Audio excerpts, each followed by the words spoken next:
Good morning সকলকে। সকাল সকাল দেখতে পাচ্ছ স্নান করে এসে আমি এখানে চুল শুকিয়ে নিচ্ছি, কারণ আজকে অনেক তাড়াতাড়ি আমাকে বেরোতে হবে, কারণ আমরা চলে যাচ্ছি একটা বার্থডে পার্টিতে। আর সেটা কিন্তু যার তার বার্থডে পার্টি নয়, এটা ছিল আমার দিদির মেয়ে, অর্থাৎ আমার সেকেন্ড মেয়ের বার্থডে পার্টি। তো সবাই রেডি হয়ে বেরিয়ে পড়েছিলাম আর খুব আনন্দে ছিলাম। এই দেখো প্রত্যেকে এসে বসে পড়েছি ওলাতে। এখান থেকে আমরা ওলা বুক করেছিলাম। এই হচ্ছে আমার মেয়ে, যে প্রচণ্ড এক্সাইটেড ছিল, খুব সাজুগুজু করে যাচ্ছিল ঘুরু ঘুরু করতে। বোনের জন্মদিন বলে কথা, আনন্দ তো হবেই, তাই না? এই দেখো মা বাবা বর মেয়ে সবাইকে নিয়ে আমরা চলে যাচ্ছিলাম ঘুরু ঘুরু করতে। এই ছোটো ছোটো অকেশনগুলোতেই কিন্তু সবাই মিলে আনন্দ করার সুযোগটা পাওয়া যায়, তাই নয় কি? তোমাদের ভালো লাগে তো এরকম ছোটো ছোটো পার্টিগুলো অ্যাটেন্ড করতে? আর সত্যি বলতে আমরা কিন্তু সবাই খুব এক্সাইটেড ছিলাম, কারণ আমাদের খুব প্রিয় একজন মানুষের জন্মদিন বলে কথা, আর তাদের সাথে দেখা হবে, সেখানে গিয়ে আনন্দ করব। আমরা প্রত্যেকে কিন্তু প্রচণ্ডভাবে এক্সাইটেড ছিলাম। আর এই দেখো আমার মেয়ে, এই চুড়িটা কিন্তু আমি কালকে কিনে এনেছি, যেটা ওর খুব ভালো লাগছিল। আর এই দেখো শরতের আকাশ, যেটা আমাদের বাঙালিদের কাছে কিন্তু খুবই প্রিয়। এই আকাশের দিকে তাকালেই মনে হয় এই তো আর কটা দিন বাকি, এরপরেই দুর্গা মা চলে আসবে। সেটা ভেবেই মনটা খুব খুশি হয়ে যায়। চলো কথা বলতে বলতে আমরা কিন্তু চলে এসেছি বিশ্ব বাংলা গেট। বিশ্ব বাংলা গেটের একদম কাছেই আমরা নেমে পড়েছিলাম, আর ওখানেই আমাদের সেই প্রোগ্রামের জায়গাটি ছিল। এই যে সেই জায়গা, টাইম হেস্ট। এই রেস্টুরেন্টটা কিন্তু খুব ভালো ছোটোখাটো পার্টির জন্য।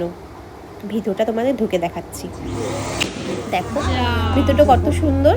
আমার মেয়ে এসে কিন্তু আনন্দ করতে শুরু করে দিয়েছিল। তখনও সেরকমভাবে কেউ এসে পৌঁছায়নি, আর এখানকার স্টাফেরা সুন্দর করে যে এখানটাতে বার্থডে কেক কাটা হবে সেই জায়গাটা খুব সুন্দর করে সাজিয়ে নিয়েছিল। আর ভিতরটা তোমরা দেখতেই পাচ্ছ কত সুন্দর করে ডেকোরেট করা। আর স্পেসটা কিন্তু যথেষ্ট বড়, অ্যাটলিস্ট 30 থেকে 40 জন লোকের জন্য কিন্তু যথেষ্ট সুইটেবল। এখানে আমি একটুখানি নাটক করে ভিডিও করছিলাম, কেউ ছিল না, তাই এইসব তো একটু করাই হয়। তো আমরা অপেক্ষা করছিলাম সবার জন্য, আর এখানে আমার মেয়ে তার দাদানের সাথে অনেক মজা করছিল। আর আমি, মা, আমার হাজব্যান্ড সবাই মিলে বসে অপেক্ষা করছিলাম কখন আমার দিদি আসবে, কখন আমার জিজু আসবে, আর আমাদের ছোট্ট পরিটা ঢুকবে।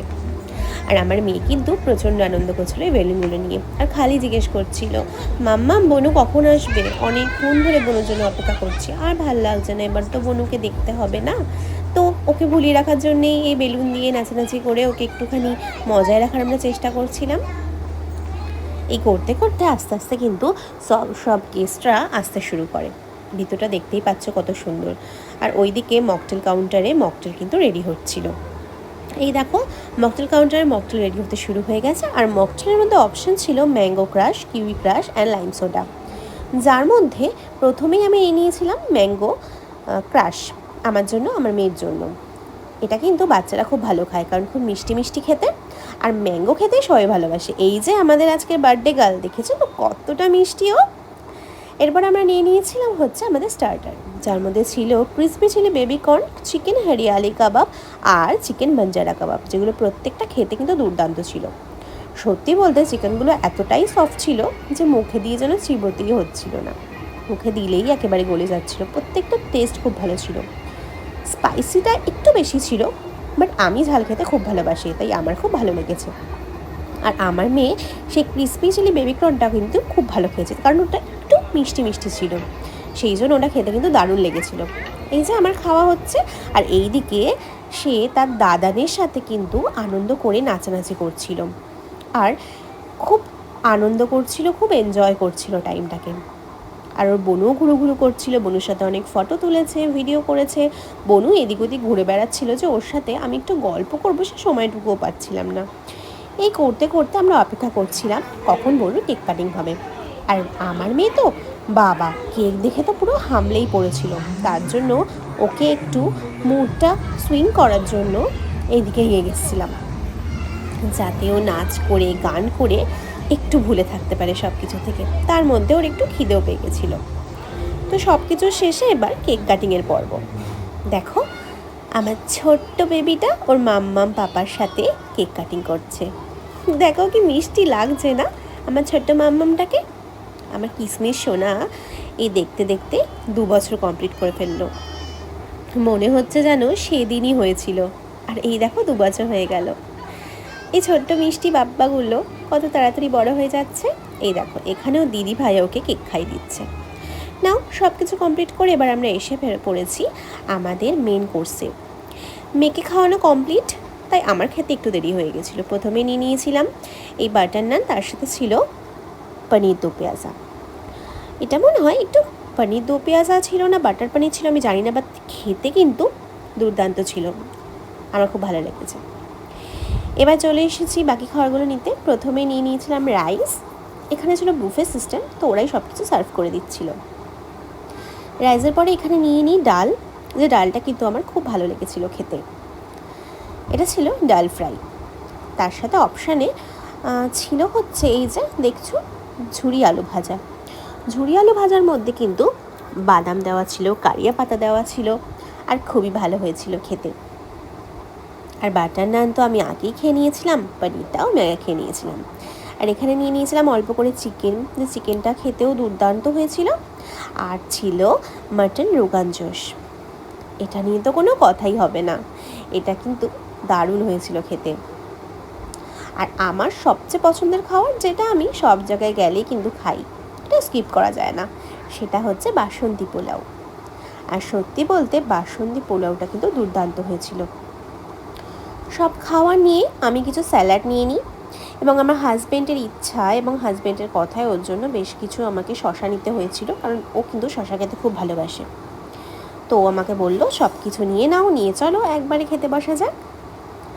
তো সব কিছু নিয়ে আমি এখানে বসে গেছি, দেখতেই পাচ্ছ প্লেট পুরো ভর্তি করে নিয়ে বসেছি। এই হচ্ছে মাটন আর এই হচ্ছে চিকেন, কোনটা আয় খাবো বুঝতে পারছিলাম না, তো ফার্স্টে চিকেন দিয়ে স্টার্ট করলাম। চিকেনটা কিন্তু ভালো হচ্ছিল, খুবই ভালো হয়েছিল। আমার এক্সপ্রেশন দেখেই কিন্তু নিশ্চয়ই তোমরা বুঝতে পারছো, তাই না? এরপরে আমি একটু মাটনটা তোমাদের দেখাচ্ছি, তুলে দেখো, সত্যি প্রচণ্ড সফট ছিল, আর টেস্টটা কিন্তু দুর্দান্ত ছিল। আমার খুব ভালো লাগছিল সব খাবারগুলো। অনেকটাই বেলা হয়ে গেছিলো, সেই জন্য তাড়াতাড়ি করে সব সেরে ফেলি। আর এই হচ্ছে বার্থডে কেক। বাবাকে বলেছিলাম একটুখানি কেক আনতে, আর বাবা আমার জন্য কতটা কেক নিয়ে এসছে দেখো, আর তার সাথে আইসক্রিমও নিয়ে এসছে। বাবা বারবার বলছিল মা তাড়াতাড়ি খা, দেরি করিস না, সবার খাওয়া হয়ে গেছে। কিন্তু কী করবো বলো, আমিও তো এখন মা হয়ে গেছি, তাই না? সেই জন্য নিজের মেয়েকে তো আগে খাওয়াতেই হবে। আর বাবার চিন্তা কি বলি, বাবার কাছে তো আমি সেই ছোট্ট মেয়েটি রয়ে গেছি। সেই জন্য বাবাও যে সবসময় আমার জন্য চিন্তা করে, এই জন্য দেখো ভোরে ভোরে খাবার এনে দিচ্ছিল আমাকে। আর কেকটা কিন্তু খুবই ভালো ছিল, খুব সফট ছিল। এই হচ্ছে আমার বাবা।